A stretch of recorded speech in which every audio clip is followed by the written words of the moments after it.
اوقف خلي اكتب كم طابوقه تحتاج بالشغل، يعني الزهايمر خليني انسى. يابا اعطيني فرصة بس مرة واحدة على مود اصير خلفه.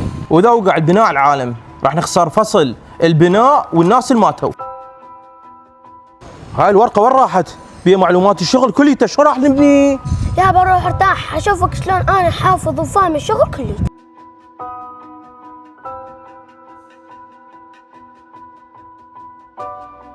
ابني دقيقه اوقف، انا صار عندي فضول اريد اعرف ليش طلعت خلفتين بالبناء؟ هلا يابا اصبر وياي راح تعرف بالاخير.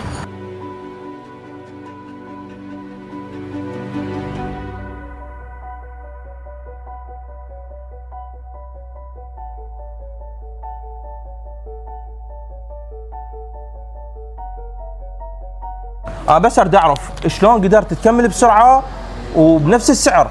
يابا نفس السبب اللي خلانا نشغل 2 خلفات. التفكير بهيك خطه المفروض كل الناس تحفظها وتشاركها. يابا اتمنى عجبتك لان هذا يقلل الاخطاء بالعمل. اكيد عجبتني واتمنى تعجب كل الناس.